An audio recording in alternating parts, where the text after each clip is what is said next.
Halo, Assalamualaikum teman-teman. Perkenalkan, aku Vika Maharani dengan NIM 1407622019. Nah, kali ini aku ingin menjelaskan nih kepada kalian tentang peta dan komponennya. Nah, sebelum mulai materi nih, ada beberapa tujuan pembelajaran dari materi ini. Tujuan pembelajarannya adalah yang pertama, satu, menjelaskan pengertian peta. Yang kedua, menjelaskan fungsi peta, menyebutkan persyaratan peta yang baik. Yang keempat, menyebutkan komponen-komponen peta. Oke, permukaan bumi terdiri atas berbagai macam objek yang jenis, ukuran, dan bentuknya yang beragam.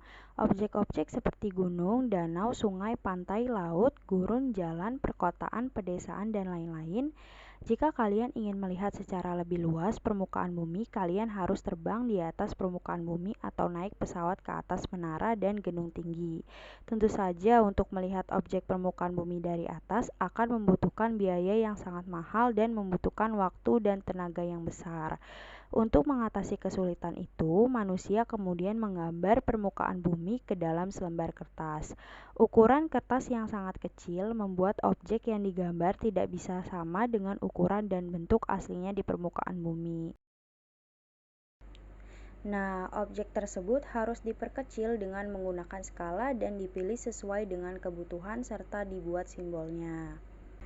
Jadi, apa itu peta? Peta adalah gambaran permukaan bumi pada suatu bidang datar yang diperkecil dengan skala tertentu dan dilengkapi dengan tulisan serta simbol sebagai keterangan. Kemudian, apa fungsi peta? Fungsi peta yang pertama adalah menunjukkan posisi atau lokasi relatif di muka bumi. Artinya, peta memberikan informasi letak suatu tempat tanpa membuat kita harus pergi ke tempat tersebut. Letak suatu tempat ini ditunjukkan oleh garis lintang dan garis bujur pada peta.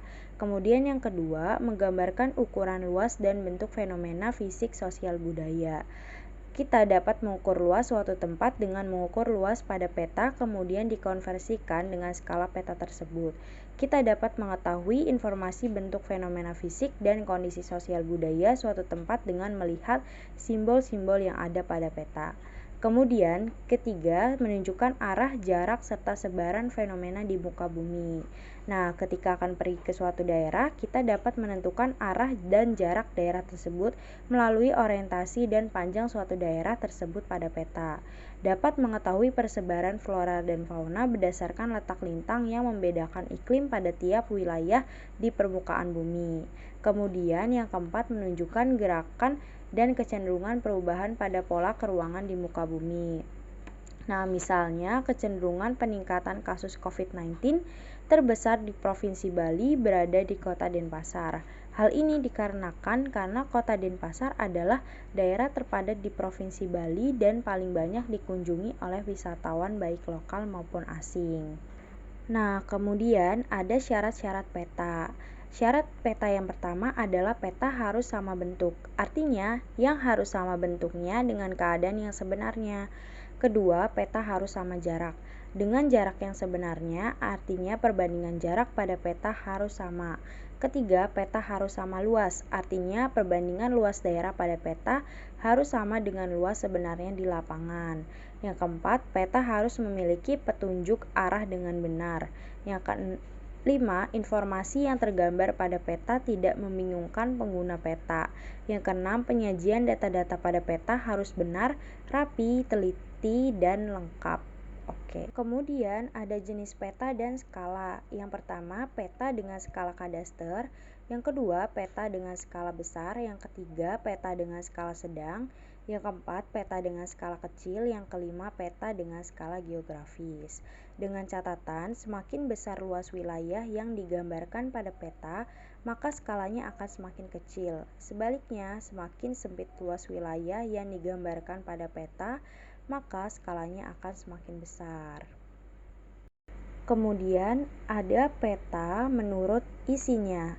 Yang pertama adalah peta umum. Nah, peta umum ini adalah peta yang memuat gambaran umum permukaan bumi. Terdiri atas kenampakan alam seperti sungai, danau, gunung, teluk, dan sebagainya. Dan kenampakan buatan seperti jalan, waduk, bangunan, dan sebagainya. Contoh dari peta umum itu adalah peta topografi, peta Indonesia, dan peta kabupaten. Nah, yang kedua ada peta khusus. Nah, peta khusus atau biasa disebut dengan peta tematik adalah peta yang menggambarkan kenampakan khusus dan mempunyai tema khusus. Nah, contoh dari peta khusus ini adalah peta curah hujan dan peta pariwisata.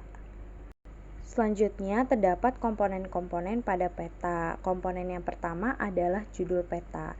Nah, judul peta ini memberikan gambaran tentang isi peta dan daerah cakupan peta.